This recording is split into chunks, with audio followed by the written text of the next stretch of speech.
Hi prize lord. దేవుని పరిశుద్ధ నామానికి స్తోత్రం కలుగును గాక. ఈరోజు దేవుని వాగ్దానము యెహోషువ గ్రంథము 24వ అధ్యాయము 15వ వచనము. నేనును నా ఇంటి వారును యెహోవాను సేవించెదము.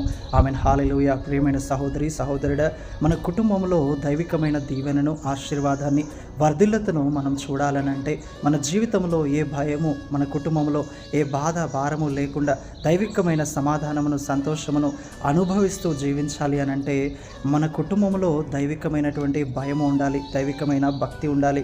మన గృహంలో రక్షణ అనే సువాసనను మనము కలిగి ఉండాలి. దైవికమైన తీర్మానాలతో మన గృహాన్ని మనము నిర్మించుకోవాలి.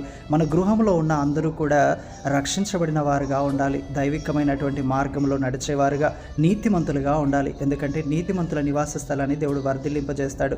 నీతిమంతుల గూడారము నిత్యము నిలుస్తూ ఉంటుందంట. కాబట్టి ఇంకా మనం చూసినట్లయితే ఆశీర్వాదకరమైన ఇల్లుగా, ఆతిథ్యముని ఇచ్చే ఇల్లుగా మన గృహము ఉండాలి.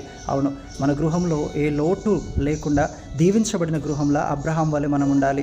అవును, ఆతిథ్యం ఇచ్చే గృహంగా ఉండాలి. చాలామంది వారికి తెలియకుండానే దేవునికి, దేవదూతలకు ఆతిథ్యం ఇచ్చిన వారుగా ఉండాలి. ఇంకా ఉన్నారు. కాబట్టి ఇంకా మనం చూసినట్లయితే జ్ఞానము కలిగి మన ఇల్లును కట్టుకోవాలంట.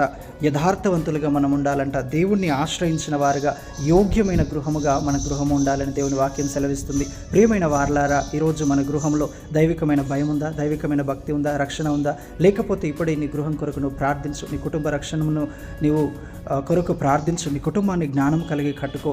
జ్ఞానవంతురాలంట తన గృహాన్ని నిర్మించుకుంటుందంట. మూఢురాలు తన చేతితో తన గృహాన్ని కూల్చుకుంటుందంట. ఈరోజు నీవేమై ఉన్నావో పరీక్షించుకో. Amen. Praise the Lord. May God bless you all.